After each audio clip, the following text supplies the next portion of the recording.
दोस्तों RCB versus Delhi का match इस बात को लेकर था कि दिल्ली का लड़का बेंगलुरु को जिताएगा या बेंगलोर वाला लड़का दिल्ली को जिताएगा।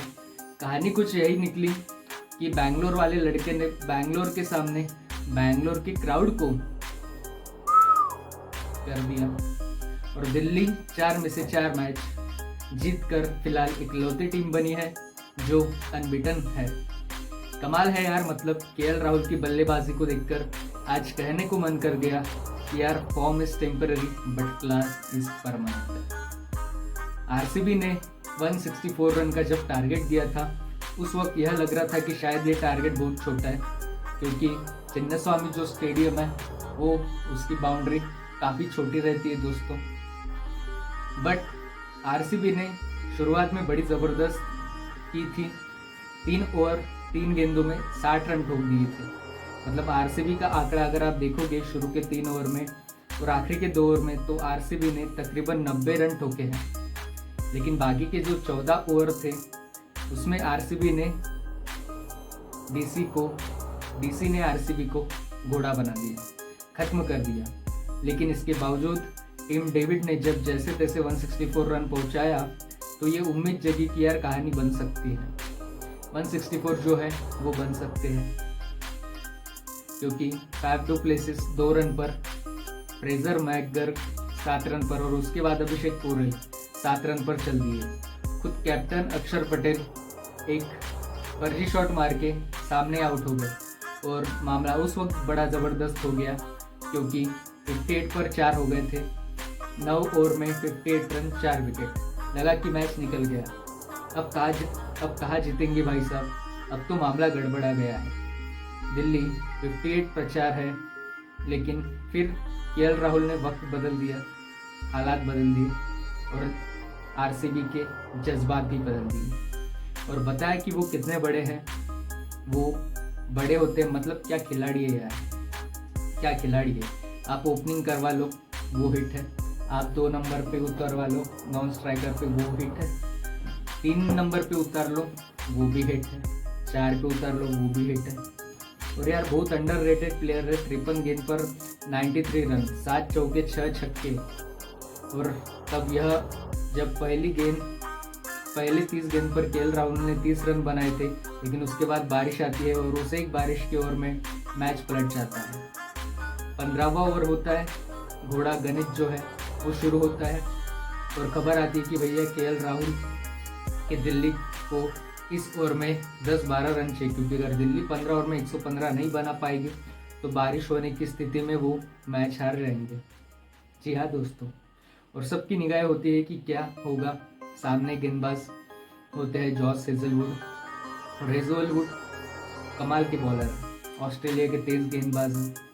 सब जानते हैं ये भी स्लो थी, गेंद बल्ले पर आ नहीं रही थी, राहुल सही से स्ट्राइक पर नहीं कर पा रहे थे। लेकिन जब बात टीम की हार जीत की हो तो राहुल ने वक्त बदल दिया, हालात बदल दिए और आरसीबी के साथ जज्बात और खिलवाड़ कर दिया।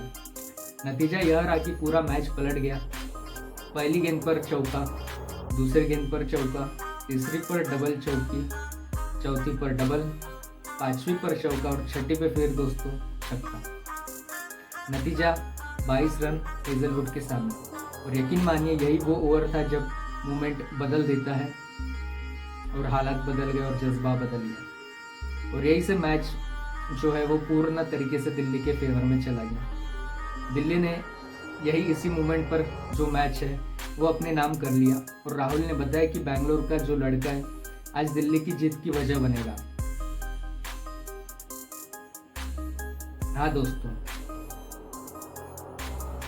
पूरा लेकिन आज सपोर्ट केएल राहुल ने किया, कहे कि पूरे सीजन में सपोर्ट किया दिल्ली को। पहले मैच में जब बेबी होने के बाद वो आए थे तो 5 गेंद में 15 रन बनाए थे। सीएसके के सामने गए तो 51 गेंद पर 77 रन बनाए, चिपॉक के अंदर बहुत बड़ी पारी थी। और अब आरसीबी के सामने जब आए तब 53 गेंद पर 93 रन बनाए। मतलब केएल राहुल की पारी का असर समझिए कि कैप्टन अक्षर पटेल कर रहे हैं।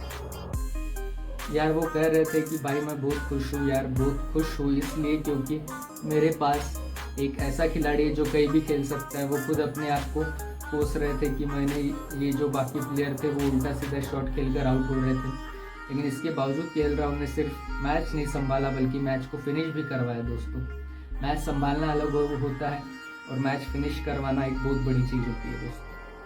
और इसी के साथ वह इकलौती टीम है जो 4 में से 4 मैच जीत चुकी है और अभी तक कोई उसे हरा नहीं पाया है। तो अब तक इस सीज़न में एक भी मैच नहीं हारी है और ये राहुल की वजह से। आप याद कीजिए, पिछला मैच 0 पर पहला विकेट गिरा था, 77 रन बना दिए, आज 30 पर 3 थे, उसके बाद 93 रन होंगे। नतीजा यही हुआ कि आरसीबी हार गई। हालांकि आरसीबी का एक प्रॉब्लम दिख रहा है, आरसीबी जब घर के बाहर जा रही है तो कमाल की टीम है, धमाल की टीम है, मालामाल की टीम है। वो कोलकाता में जाके कोलकाता को हरा देती है, सीएसके में जाके चन्नास्वामी में, चिपॉक में जाके सीएसके को हरा देती है, ईडन गार्डन्स में जाके कोलकाता को हरा देती है और मुंबई में जाके मुंबई को वानखेड़े में हरा देती है दोस्तों। लेकिन जब अपने घर की बारी आती है, जब अपने घर में अपन शेर होते हैं, तब मैचेस ऐसे होते हैं कि वो हार जा रही है। 2 मैच में 2 लगातार हार चुकी है अपने ही घर पे दोस्तों। आरसीबी आज तो खैर आरसीबी की हार की वजह खुद राहुल थे, क्योंकि वो उनका होम ग्राउंड था, केएल राहुल का। हालांकि आरसीबी की हार की वजह खुद आरसीबी भी थी, क्योंकि आरसीबी ने भी बहुत खराब खेला। मतलब जिस तरह से आरसीबी ने शुरुआत की थी उस वक्त लग रहा था कि यार क्या हो गया, ये टीम क्या कर रही है, मतलब मज़ा आ गया था। 3.4 ओवर में 60 रन कोई मजाक नहीं होता दोस्तों। लेकिन फिर वक्त बदल गए, जज्बा बदल गया। आरसीबी का स्टार्ट देखे, 3 ओवर में 4 गेंद पर 61 रन थे। इनफैक्ट 3 ओवर में 3 गेंद में और लग रहा था कि यार अगर 21 गेंद पर 61 रन बनाते तो मैच तो आरसीबी का 200-250 रन बन सकते। फिल सॉल्ट जिस तरह से मार रहे थे वो कमाल था। 16 गेंद पर 37 रन थे, 270 का स्ट्राइक रेट था। लेकिन फिर वक्त बदल गया, जज्बात बदल गए और बदले हालात, और फ्लॉप पर फ्लॉप लोग होते गए। फिल सॉल्ट रन आउट हुए, विराट साहब की वो क्या गलती थी, कॉल लेना फिर रिटर्न करना फिर वापस चले जाना। इसके बाद खुद टिक नहीं पाए और वो भी आउट हो गए। देवदत्त पडिक्कल का ये फ्लॉप शो था, रजत पाटीदार नहीं चले। लियम लिविंगस्टन, मुझे बैटिंग में उनका सीरियसली याद नहीं कि वो कब इम्पैक्टफुल रहे। हालांकि वो बहुत, अगर अपने जोन में आते तो एबी डिविलियर्स जैसा कमाल कर सकते दोस्तों। उससे कम नहीं आंकना चाहिए, पर बीते कुछ मैचों में वो उतना इम्पैक्टफुल नहीं डाल रहे जितना उन्हें डालना चाहिए। और जिस कैपेबल के खिलाड़ी है वो उनको थोड़ा रिस्पॉन्सिबिलिटी लेनी पड़ेगी। उसके बाद आते हैं दोस्तों जितेश कृणाल, वो भी किसी के काम के नहीं थे आज। एक टीम डेविड थे जिन्होंने कमाल किया, जैसे तैसे टीम को पार पहुंचाया। गेंदबाज अगेन दिल्ली की गेंदबाजी स्ट्रॉन्ग है यार। Kuldeep Yadav was outstanding, 4 over 17 run. जी हाँ, और विपराज निगम वो लड़का ही कमाल था यार, कमाल था। अगर आरसीबी हारी है तो उसमें विपराज और कुलदीप की बहुत बड़ी भूमिका है, क्योंकि इन दोनों ने 4-4 की इकोनॉमिक से रन दिए हैं। इसी वजह से आरसीबी के नाम सबसे खराब रिकॉर्ड गया है। आरसीबी अब वो टीम है जो अपने घर पे सबसे ज़्यादा हारी है दोस्तों। हाँ, 55 मैच हार चुकी है आरसीबी घर में और यह बहुत बड़ा स्टैंड है।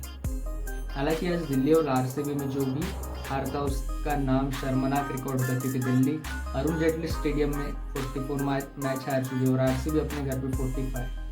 पहले दोनों 44 पर थे।